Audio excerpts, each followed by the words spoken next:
नमस्ते छात्रों, सुप्रभात। पिछले तासिका के माध्यम से जिस तरह हमने दृश्य तीसरा, चौथा, पांचवा देखा है, उसी तरह से इस तासिका के माध्यम से हमें दृश्य छठा, सातवां देखना है। तो उससे पूर्व हमें एक गीत को देखना है। देखते हैं गीत दूसरा।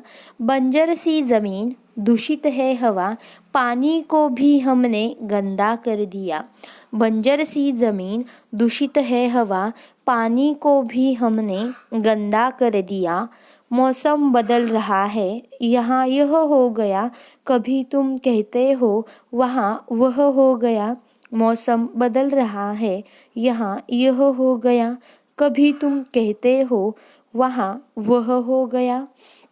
बात समझ ले, समझ ले, बात समझ ले, समझ ले, बात समझ ले, समझ ले, बात समझ ले, समझ ले। जो भी होता है तू ही तो बीज होता है, जो भी होता है हम ही तो बीज बोते हैं। उसी तरह इस तरह से इन्होंने यहाँ पर जो गीत प्रस्तुत किया है उसके माध्यम से बहुत सारे बातों को उजागर करने का प्रयास किया है। जैसे बंजर सी जमीन, दूषित हवा, गंदा पानी, इन सब को या इन्हें गंदा करने के लिए, हवा को दूषित करने के लिए या ज़मीन को बंजर करने के लिए हम ही क्या है कि उसकी वजह है। ऐसा इस गीत के माध्यम से उन्होंने बताने का प्रयास किया है।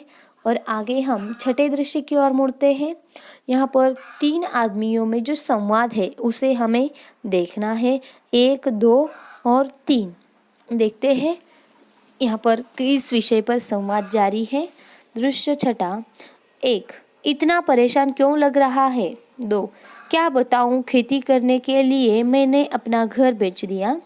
उससे जो पैसे आए उन पैसों को लेकर शहर गया और अच्छी फसल के लिए कीटनाशक दवाइयाँ लेकर आया, लेकिन उससे भी कुछ फ़ायदा नहीं हुआ। बारिश तो समय पर आती नहीं, लगता है कहीं गलत निर्णय तो नहीं ले लिया मैंने। 3, सुन, ट्यूबवेल क्यों नहीं लगवा लेता। 2, ट्यूबवेल लगवा तो लूँ, लेकिन बिजली आए तब ना, और पानी का स्तर भी तो कितना नीचा चला गया है। 1, तो क्या करेगा तू अब, और तेरे हाथ में ये छाले कैसे पड़ गए। प्रश्नार्थक चिन्ह। 2, मैंने सोच लिया है, मैं भी जल्दी फसल उगाने के लिए बाकी किसानों की तरह ज़्यादा से ज़्यादा कीटनाशक डालूंगा अपनी फसल में। प्रयत्न करने में कोई या क्या हर्ज है।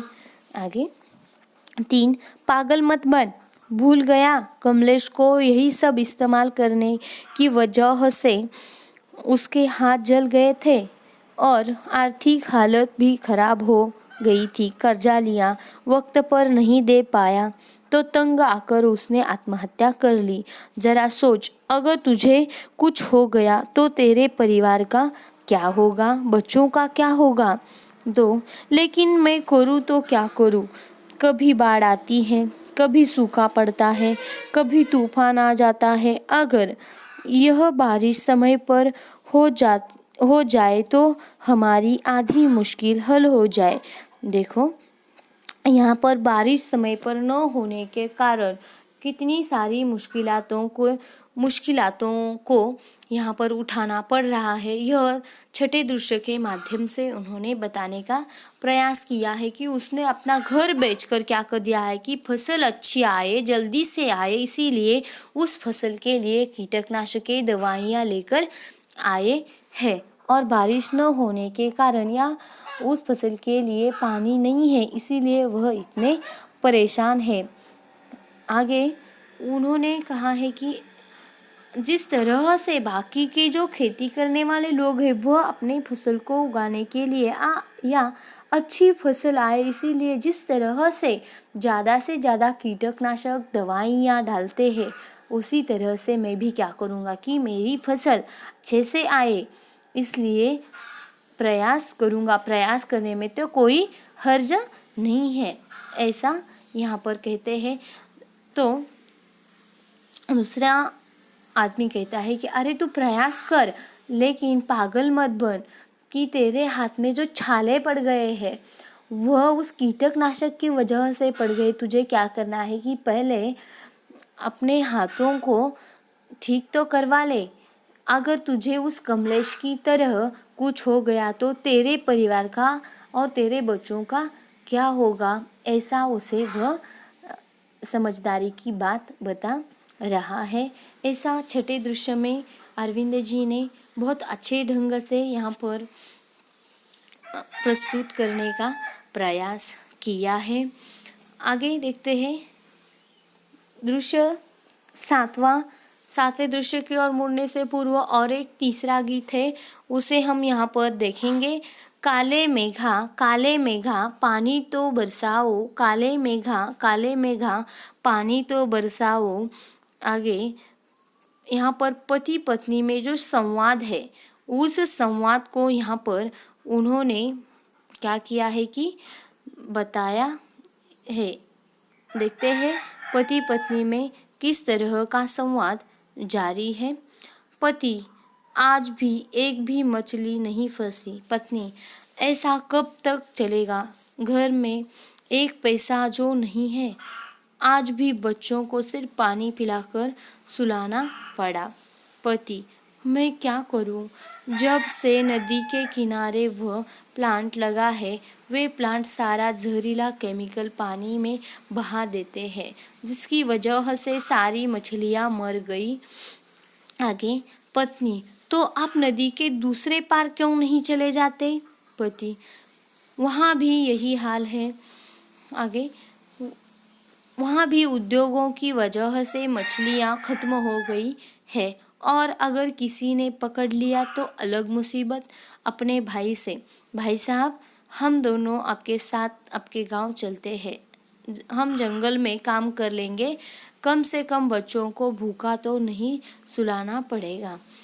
आगे भाई साहब क्या कहते हैं उस पर, कौन से जंगल, कैसे जंगल, हमने विकास के नाम पर सारे जंगल काट दिए हैं, अब वहाँ कुछ नहीं बचा। जिन पेड़ों के सहारे हम रहते थे वे पेड़ ही नहीं रहे, जिन जानवरों पर हम खाने, कपड़े और दूध के लिए निर्भर थे वे जानवर नहीं रहे।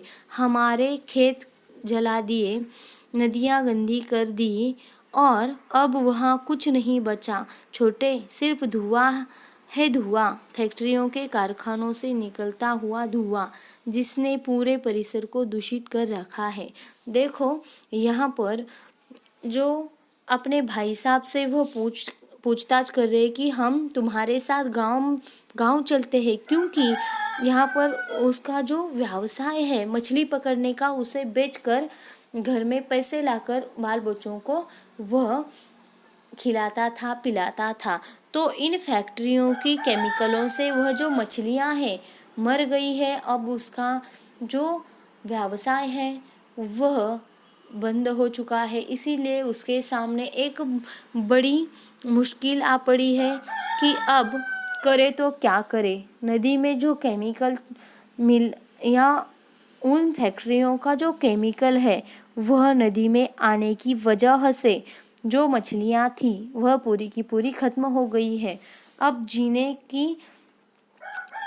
के लिए जो भी साधन लगते हैं उसके लिए तो पैसे चाहिए, वह कहाँ से लाए, कहाँ काम के लिए चले जाए। इसीलिए वह भाई साहब से कहते हैं, भाई साहब हम तुम्हारे साथ गांव चलते हैं और गांव में क्या करेंगे कि जंगल में काम कर लेंगे। तो भाई साहब कहते हैं कि अरे काय का जंगल, अब वहाँ जंगल नहीं रहा, और जिन जानवरों के सहारे हम जीते थे उन्हीं जानवरों को समाप्त कर दिया, खेती को जला दिया, नदियों को गंदा कर दिया, और वहाँ सिर्फ क्या है कि धुआं ही धुआं सिर्फ तुम्हें वहाँ पर दिखाई देगा। इस तरह से छठे और सातवें दृश्य के माध्यम से यहाँ पर सातवें दृश्य में बहुत अच्छे से यहाँ पर उन्होंने, अगर हम किस पर निर्भर है या हमारे जीने का साधन कहीं ख़त्म हो गया है तो अब करे तो क्या करे, इसे बहुत अच्छे ढंग से समझाने का प्रयास किया है। आगे